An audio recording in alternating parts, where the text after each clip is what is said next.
അപ്പം നമ്മുടെ ഒരു ഡയഗ്രാമിൽ നമ്മൾ ഗിയറിൻ്റെ ഒരു ഡയഗ്രാം കാണുന്ന ഒരു ഇൻസ്ട്രുമെൻറ്റിലാണ് നമ്മളിപ്പോൾ ഗിയർ ഇട്ട് പ്രാക്ടീസ് ചെയ്തത്. ഇനി നമ്മൾ കാറിൽ കയറുന്നതിന് മുമ്പായിട്ട് നമ്മൾ ഡെമോൺസ്ട്രേഷൻ സിസ്റ്റത്തിൽ ചെയ്യണം. ഒരു വാഹനത്തിൻ്റെ ഗിയർ ലിവർ ന്യൂട്രലുള്ള ഗിയറാണെന്ന് എങ്ങനെ അറിയും? മുകളിലുള്ള ഗിയർ ഏതാണ്? താഴെയുള്ള ഗിയർ തേർഡ് ഗിയർ ഇടും. Neutral, fourth, neutral, third, neutral, fourth, neutral. അപ്പം നമുക്ക് ഉറപ്പായി ന്യൂട്രലാണ്. ഫസ്റ്റ് ഗിയർ എങ്ങനെ ഇടും? Very good. ഇടത്തോട്ട് ഷിഫ്റ്റ് ചെയ്ത് പിടിച്ചിട്ട് മുൻപിലോട്ട്, അല്ലേ? കറക്റ്റ്. അപ്പോൾ ഇടത്തോട്ട് ഷിഫ്റ്റ് ചെയ്ത് പിടിച്ചാൽ ഇവിടെ രണ്ട് ഗിയറുണ്ട്, ഫസ്റ്റും സെക്കൻഡും. ഫസ്റ്റ് സെക്കൻഡ് ഇടത്തോട്ട് തള്ളി തന്നെ പിടിക്കണം. ചില കുട്ടികൾ അങ്ങനെ ഇടത്തോട്ട് ഷിഫ്റ്റ് ചെയ്തിട്ട് ഗിയർ ഇടാൻ നേരത്ത് കൈ ലൂസായിക്കളെ, അപ്പോഴത്തേക്ക് റോങ് ആയി കഴിഞ്ഞു. ഫസ്റ്റ് ഗിയർ ന്യൂട്രൽ, അകത്തോട്ട് പിടിച്ച് സെക്കൻഡ് ഗിയർ ഓക്കെ, ശകലം അകത്തോട്ട് പിടിച്ചിട്ട് ഒന്ന് മുമ്പിലോട്ട്. Very good. Third neutral, fourth neutral, first neutral, second neutral, third neutral, fourth neutral, reverse.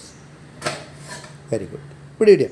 അപ്പോൾ ഇതാണ് നമ്മൾ വാഹനത്തിൽ ചെയ്ത് പ്രാക്ടീസ് ചെയ്യുക. അപ്പോൾ നമ്മൾ വണ്ടി ഓടിക്കുമ്പോൾ നമ്മൾ ഇതുപോലെ നമ്മളിപ്പോൾ കാറിലിപ്പോൾ കയറി ചെയ്യുമ്പോൾ നമ്മൾ ഇന്ന് 14 കാര്യങ്ങൾ നമ്മൾ കാണാൻ പഠിക്കും. ഈ 14 കാര്യങ്ങൾ ഉൾപ്പെടുന്നതാണ് നമ്മളൊരു വണ്ടി ഓടിക്കാൻ വേണ്ടി വണ്ടിക്കകത്ത് കയറി ഇരുന്ന് കഴിഞ്ഞാൽ നമ്മൾ ചെയ്യേണ്ട കാര്യങ്ങൾ. അതായത് നമ്മൾ വണ്ടിയുടെ സീറ്റ് അഡ്ജസ്റ്റ് ചെയ്യുന്നു, സീറ്റ് ബെൽറ്റ് ഇടുന്നു, അത് കഴിഞ്ഞിട്ട് സൈഡ് മിറർ കണ്ട, വലതുവശത്തെ മിറർ, അതുപോലെ തന്നെ സെൻറ്റർ മിറർ, അതുപോലെ ലെഫ്റ്റ് സൈഡ് മിറർ, ഈ മിററെല്ലാം നമ്മൾ അഡ്ജസ്റ്റ് ചെയ്യണം.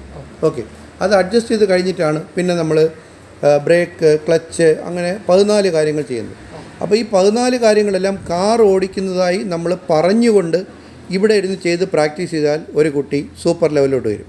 കാരണം ചില കുട്ടികൾ വണ്ടി ഓടിക്കാൻ വേണ്ടി വണ്ടിക്കകത്ത് കയറി കഴിഞ്ഞാൽ അയാൾ കുറേ സമയം ആലോചിച്ചുകൊണ്ടിരിക്കും. അപ്പോൾ ഇവിടെ നമുക്ക് brake, clutch, even hand brake ഉൾപ്പെടെയുള്ള സൗകര്യങ്ങളെല്ലാം നമ്മളിവിടെ പ്രൊവൈഡ് ചെയ്തിട്ടുണ്ട്. അപ്പോൾ ഒരു കുട്ടിക്ക് ഹാൻഡ് ബ്രേക്ക് പിടിക്കാൻ മറന്നു പോകുന്നെങ്കിൽ അയാൾ ഹാൻഡ് ബ്രേക്ക് പിടിച്ച് പ്രാക്ടീസ് ചെയ്യണം. ഹാൻഡ് ബ്രേക്ക് റിട്ടേൺ ചെയ്യൂ, റിട്ടേൺ ഹാൻഡ് ബ്രേക്ക് പിടിക്കൂ, വെരി ഗുഡ്, റിട്ടേൺ ചെയ്യൂ. ഉണ്ട്. അപ്പോൾ ഒരാളിന് എന്താണോ പ്രശ്നം അതെല്ലാം ചെയ്യാനുള്ള എക്സസൈസുകളെല്ലാം നമ്മളിവിടെ ഒരുക്കി വെച്ചിട്ടുണ്ട്. അപ്പോൾ അത് ഏത് കുട്ടികളാണോ ചെയ്ത് പ്രാക്ടീസ് ചെയ്യുന്നത് അവർക്കെല്ലാം ഡ്രൈവിങ്ങിൻ്റെ ടോപ്പ് ലെവലിലോട്ട് എത്താൻ പറ്റും. അപ്പോൾ എപ്പോഴും നമ്മൾ കാര്യങ്ങൾ പഠിപ്പിച്ചു കൊടുക്കാൻ മാത്രമേ ഒരു ഡ്രൈവിംഗ് സ്കൂളിൽ കഴിയുള്ളൂ. ഡ്രൈവിംഗ് സ്കൂളിൽ നിന്ന് കിട്ടുന്ന പാഠങ്ങളെ അതുപോലെ പഠിച്ചെടുക്കുക എന്നുള്ളതാണ് പഠിക്കുന്ന ഓരോ കുട്ടിയും അല്ലെങ്കിൽ ഓരോ കുട്ടികളുടെ ഉത്തരവാദിത്വം. അപ്പോൾ അവർക്ക് ക്ലാസ്സുകൾ നൽകിയില്ല എന്നുണ്ടെങ്കിൽ അത് ഡ്രൈവിംഗ് സ്കൂളിൻ്റെ മിസ്റ്റേക്കാണ്. അപ്പോൾ ഡ്രൈവിംഗ് സ്കൂളുകളിൽ നിന്ന് മികച്ച ക്ലാസ്സുകൾ കിട്ടിയിട്ടും നമുക്കത് ഉപയോഗപ്പെടുത്താൻ കഴിയാത്തപ്പോഴത്തേക്കാണ് ഡ്രൈവിങ്ങിൻ്റെ നിലവാരം കുറഞ്ഞു പോകുന്നത്. അപ്പോൾ നമുക്കതൊന്നും ചെയ്യാൻ പറ്റില്ല. നമുക്ക് അറിവുകൾ പകർന്നു കൊടുക്കാനേ പറ്റില്ല. കിട്ടിയ അറിവുകളെ നമ്മൾ വേഗതയിൽ ഫാസ്റ്റിൽ ചെയ്ത് പ്രാക്ടീസ് ചെയ്യുക എന്നുള്ളത് ഓരോ കുട്ടികളുടെയും ഉത്തരവാദിത്വമാണ്. അപ്പോൾ നമ്മൾ ഫോർ എക്സാമ്പിൾ ഇതിപ്പോൾ ഒരു കാറിൻ്റെ എഞ്ചിനാണ്, ഉണ്ട്. ഒരു കാറിൻ്റെ എഞ്ചിൻ നമുക്ക് കാണാൻ പറ്റില്ല. ആ എഞ്ചിൻ ഞാൻ കംപ്ലീറ്റ് അത് കാസ്റ്റ് അയൺ ബോഡിക്കകത്താണ് അതിനകത്തുള്ള പാർട്സുകൾ ഇരിക്കുന്നത്. അപ്പോൾ ഇതെല്ലാം കുട്ടികൾക്ക് കാണുന്നതിന് വേണ്ടി നമ്മളിവിടെ പ്രൊവൈഡ് ചെയ്ത് വെച്ചിട്ടുണ്ട്.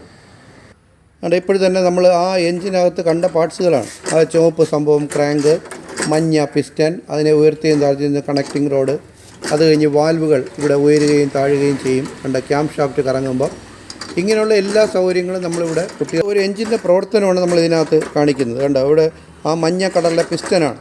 അപ്പോൾ പിസ്റ്റനുകൾ ഉയരുകയും താഴുകയും ചെയ്യുന്നു. ആ പിസ്റ്റനുകളെ ഉയർത്തുകയും താഴ്ത്തുകയും ചെയ്യുന്നത് ക്രാങ്ക് ഷാഫ്റ്റാണ്. ആ ചുവപ്പ് കളർ അടിച്ചിരിക്കുന്ന ക്രാങ്ക് ഷാഫ്റ്റാണ്. ക്രാങ്കിൽ കണക്ട് ചെയ്തിരിക്കുന്ന കണക്റ്റിംഗ് റോഡാണ് പിസ്റ്റനെ ഉയർത്തുകയും താഴ്ത്തുകയും ചെയ്യുന്നത്. അപ്പോൾ ഈ പിസ്റ്റനുകൾ ഉയരുകയും താഴുകയും ചെയ്യുമ്പോൾ നമുക്കൊരു ടൈമിംഗ് ബെൽറ്റ് വഴി ഒരു ടൈമിംഗ് ബെൽറ്റ് വഴി ക്യാം ഷാഫ്റ്റ് കറങ്ങും. ക്യാം ഷാഫ്റ്റ് കറങ്ങുമ്പോൾ വാൽവുകൾ ഉയരുകയും താഴുകയും ചെയ്യുകയാണ്.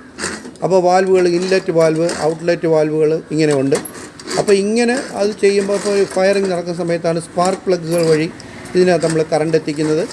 അപ്പോഴാണ് ഫയറിംഗ് നടക്കുന്നത്. അപ്പോൾ ഒരു എഞ്ചിൻ്റെ നിൽക്കാതെയുള്ള പ്രവർത്തനം നമുക്ക് ചുരുക്കം പറഞ്ഞാൽ ഒരു കണ്ണാടി എഞ്ചിൻ എന്ന് വേണമെങ്കിൽ പറയാം. ഒരു എഞ്ചിനെ നമുക്ക് ഈ MGN മോട്ടോ ഡ്രൈവിംഗ് സ്കൂളിലല്ലാതെ വേറെ ഒരു സ്ഥലത്തും ഇങ്ങനെ ഒരു ഓപ്പൺ ബോഡി എഞ്ചിൻ നമുക്ക് കാണാൻ കഴിയില്ല. അപ്പോൾ അതൊക്കെ നമുക്ക് വിദഗ്ധനായ ഒരു വെൽഡർ മിസ്റ്റർ ഷാജിയുടെ സഹായത്താൽ നമ്മൾ ഉണ്ടാക്കിയെടുത്ത ഒരു എഞ്ചിനാണ്.